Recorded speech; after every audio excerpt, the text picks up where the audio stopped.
excited to get to our next guest. Catch him on Twitter at Max Browne4. That's MaxBrowne 4. And also on YouTube. Check out his YouTube channel, Max Browne, as well. Let's welcome on Max to the show. Max, how's it going? Hey, what's up, guys? I'm doing well. Thanks for having me on. Now, Max, you kind of made a name for yourself doing these football breakdowns last season, and I know Ute fans really enjoyed a lot of those videos and what you did. What else are you working on now? What's up in Max Browne's life? What are you up to? Yeah, it's a great question. So, my honorary fan base is the Utah Utes for sure. Doing those breakdowns for you guys was awesome. But yeah, right now I'm working with Stadium, a sports news site. They also like the YouTube breakdowns, and working with them to maybe get a show up and running around those breakdowns, so upping the production quality a little bit. But also hosted my first Sirius XM radio show last week, which was a blast. Was on there with Guy Haberman talking all things Pac-12 ball. So that was awesome. And then trying to get in the booth as well. So leveraging the YouTube channel, which started last year, and trying to build off that. Hoping to still do that this year, but we'll see. Got some things in the works, and all exciting stuff. So, going back to those breakdowns, you provided some great insight, some great intels. Is that more of what we can expect this year? Are we going to see some more YouTube breakdowns and that kind of stuff? It totally depends, to be honest, just on my bandwidth and whatnot. So if I get pulled in some other directions with some other projects with other media outlets, then don't know if I'll have the time for the YouTube breakdowns, but I hope to keep it rolling. Those were super fun and successful, but they definitely take a chunk of time. So we'll see. But something will be in the works either way. Something football related. All right. So Max, if you're just tuning in, Max Browne, former USC and Pittsburgh quarterback, joining us to talk some football, some Utah football, Pac-12 football. Max, with Media Day about 5 days away for the Pac-12. What is something that you're looking forward to this upcoming season? I guess, who are some standout players in your eyes that you're looking forward to seeing this season? Yeah, I think the most intriguing point to me is just the quarterback landscape in the Pac-12. You have guys that are atop the NFL draft board, and Justin Herbert and KJ Costello, and then you have some up-and-coming guys with tons of traction in Dorian Thompson-Robinson and JT Daniels. You have guys that are looking to take the next step in, like a guy like Chase Garbers. Can he take the next step? And then replacing some big names up at Washington State. Gage Gubrub's now in up there for Gardner Minshew, which I'm super fired up on. He's coming from the FCS level, and he has mobility, which is a factor we've never seen in Mike Leach's air raid offense. So I think the various tiers of quarterbacks in the Pac-12 is fascinating to me. I think there's tons of skill at the position. I think the ones that can really carry the load for their team are obviously going to get some wins in a Pac-12 conference that has tons of depth, especially in the north, but obviously a Utah team in the south that's going to make some noise as well. So should be fun. I'm excited. Max, one of the guys that really intrigued me, obviously, is Thompson Robinson, and you touched on him a little bit. I mean, he came in, played a lot of games as a freshman last year. Played 10 games, completed 57% of his passes. If UCLA is going to have any chance to make a leap in Chip Kelly's second season, I mean, he's got to be the guy. Where do you see him and his development and as we head towards the 2019 season? What does he have to do to take that next step? Yeah, with him, it's just all command. So the skill's there, the mobility's there, the arm strength's there.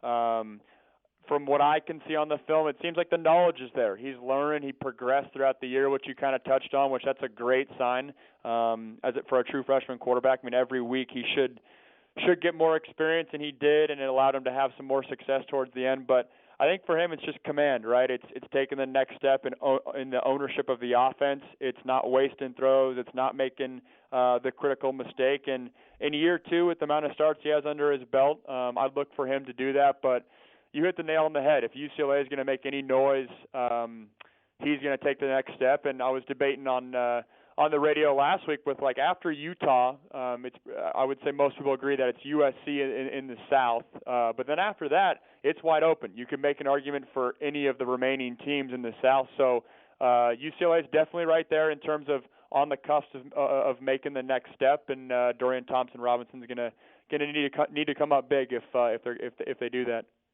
Let's keep the focus in LA and actually transition to USC and what's going on with the quarterback position there.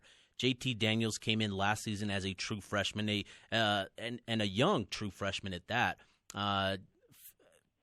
Suffered some injuries and missed some time. Matt Fink and Jack Sears filled in. Jack Sears, I think, did a tremendous job in that Arizona State game. How do you see what's going on with the USC quarterback position playing out? Yeah, to me, I do not see any competition whatsoever. I know people are fired up on Jack Sears. He's a great kid from what I can tell, but to me, it's JT Daniels all the way. I know people like Daniels' mobility, but when I watch the film, the play calling on Jack Sears' game he started was extremely dumbed down. It felt like they were trying to protect him, which that goes to show that those coaches might not have as much trust, or that Jack Sears didn't have as big of a grasp in with the offense. So obviously a whole spring ball's passed since then, so things could have changed. But to me, it's JT Daniels all the way. I thought expectations were so high for him to start that there was almost no way that he was going to be able to live up to that. But for a true freshman, what he was able to do, I thought was solid. I'm not going to sit here and say it was groundbreaking, but I thought it was solid.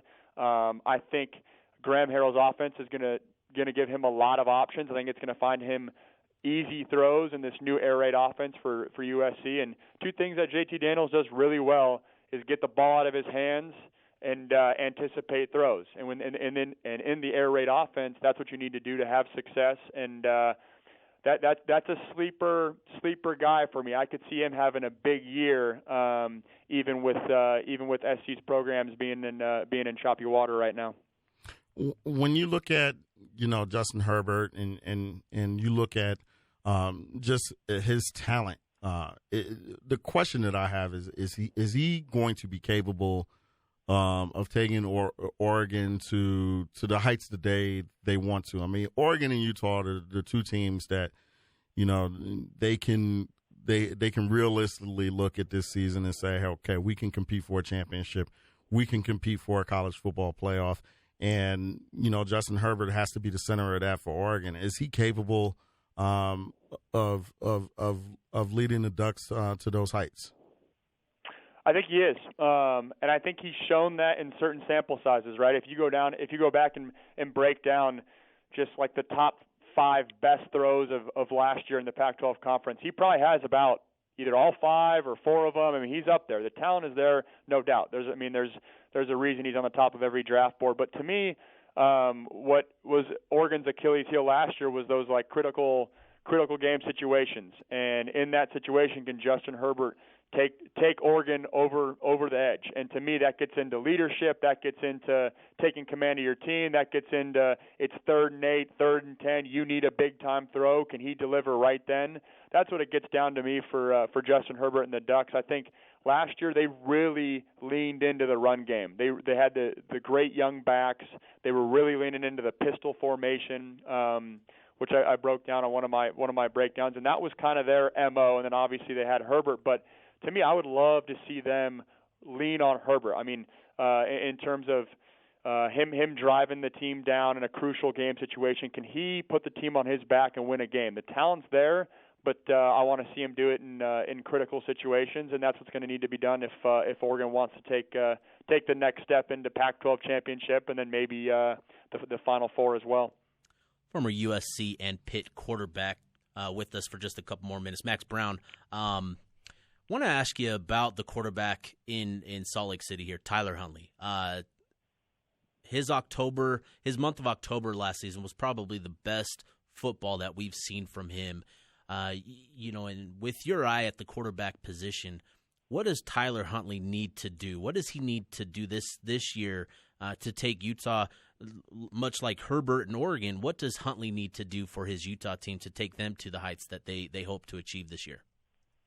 It's so funny hearing you ask that question because we're sitting here July 19th, 2019, I remember coming on this show in September of last year, and that was kind of when Tyler Huntley was getting some heat, like what's going on with the offense. Yes, there's a bunch of drops for Utah, but there's no the production offensively is not happening. I remember coming on and saying, slow your roll. The guy's fine. He's going through his reads. It's just a small miscue here or there, whether it's a drop or whether it's a great play by the DB. I was like, hold your horses. He's going to be fine. And sure enough, he had a great October. And what I thought Utah did well was they just simplified the offense. And that's the key for Tyler Huntley, I think, is don't try to do too much. Utah's always going to win up front, or in the Pac-12, they're going to win up front most days, especially when you got Zach Moss behind him. So offensively and through the air, to me, it's don't try to get too complex. Find him easy throws, and I thought that's what they did really well in October. But for Tyler Huntley, the biggest thing is just preventing the critical mistake. I think Utah's always going to try to be on schedule with Zach Moss. They're going to lean heavily on that, lean heavily on the play action. Can he eliminate the big-time turnover? Can he eliminate getting maybe loose with the ball in the pocket and the fumble happening? To me, I think Tyler Huntley, he is more than capable to lead Utah to a Pac-12 championship. It's just a matter of finding his right niche, and assuming he's healthy, I think Utah fans can expect exactly that. Max, I'm going to put you on the spot here, bro. What you got? How do you see the season playing out?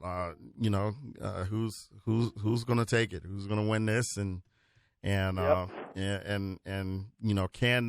I think more importantly, can the Pac-12 infiltrate the national scene of college football? Can they compete for those Final Four spots? Can they compete for the Final Four spots? Yes, they can. I think the best bet for the conference is Utah, no doubt, because they have the talent, but also because I think the North is going to be in a scenario where a lot of those teams are beating each other, and the North champion might have three losses in conference maybe. I could see that scenario playing out just because I think the North is so strong top to bottom. But I think ultimately Utah's going to win the South. I think they'll get it done. Too much skill, too much experience, and I think that Utah's a program right on the cusp. USC's down. Can they take control of the South and take the next step? And then on the North, I like Washington State. I really, really do. I think it's going to be a toss-up with Oregon, Washington, and Washington State, but Washington State's new quarterback, Gage Guru, who's coming from the FCS, coming from Eastern Washington. I'm no FCS guru, but I've watched some of his games because I have buddies playing on his team or his previous team, and he adds mobility, which we've never ever seen in an air raid offense, and that explosion could be deadly. The amount of receivers and playmakers Washington State returns is big time. They were young on defense, so if they can hold up defensively, I'm confident in Wazoo to get it done in the North. But ultimately, I'm not just saying that to be a homer, but I think Utah will get it done ultimately and win the Pac-12 conference. And if they can stay with one loss, I think a one-loss Utah Pac-12 champ, they find themselves in the Final Four. There you have it. Make sure to catch him on Twitter at Max Browne 4 and also now the Stadium. Max, thanks so much for hopping on with us, talk some Pac-12 and Utah football. Definitely appreciate the insights. Great stuff, man. Thanks, guys. This was awesome. Talk soon.